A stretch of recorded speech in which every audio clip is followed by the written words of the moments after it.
guys, welcome back.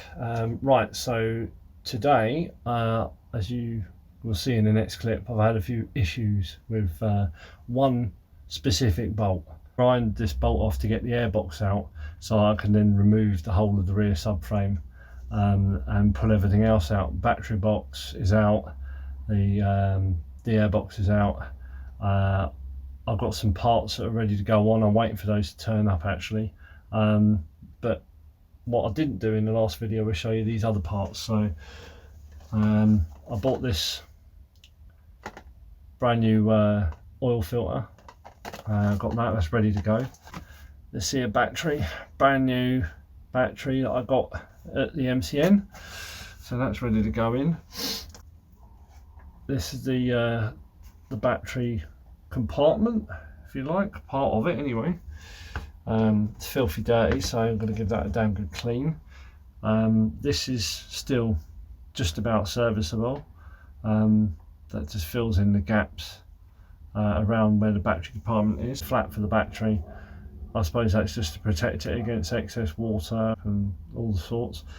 I'm not too worried. I'm going to reuse these parts as much as I can anyway. There's this, which is the proper battery compartment, and as you can see, it's filthy dirty. There's rust on it. Never going to be a show winning piece unless I was to completely strip down the bike. Here's the airbox. I'll take you in, I'll show you a bit clearer on this, because I'll show you where this cruddy bolt was. Right, so this was the bolt that I had to try and remove, and yeah, I tried drilling it. It wasn't going to have it. But basically on the inside of the airbox, this bit here was, and on the top was this, and the whole thing was absolutely jammed in place. I mean, look at the state of it. It's rusted in, it wouldn't move. It's completely the wrong type of thread. You can see here where I've tried to remove that bolt that I showed you, and accidentally got some of the mount itself, the tab, and here as well. It's really deep in there. I couldn't get anything in there. I tried all sorts of things, but I just wasn't going to force it out. So in the end I had to grind the top off for as much of it as I could. I've had a clean up of the spring, tightened the spring up, so obviously that's shifted this up a bit more, so that's good. It's now standard, but I could probably put another, I think it's another 10 mil on there.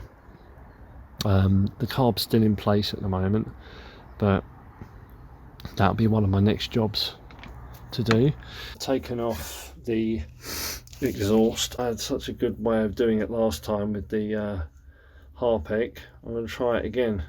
Just in here, this is actually welded with rust, if you like. It's corrosively formed the two tubes together, so it's a real pig to remove. The strap that come off of that I had to remove forcibly. These are the straps that I got, and this one, both bolts have snapped off inside. There you go. Well, those two bolts are snapped off inside, and it needs a bloody clean. That's that. This one, similar story. Let's look at the state of the rust on that. Bit here went over the top, and I had to literally pull this while it still had the bolt in. I had to twist it and force it out.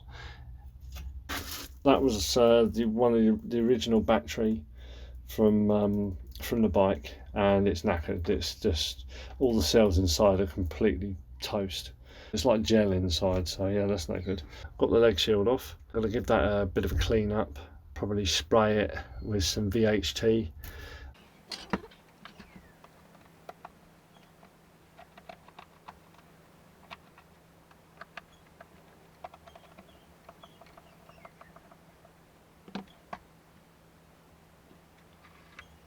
Yeah, so that's seen better days. I've got a replacement one of those coming. It should be here in a few days, so I can at least get these cleaned up, reinstall the air filter, and get the carb cleaned, put that all back on the bike, and then that's part of the work done. but I'm going to clean these up a little bit.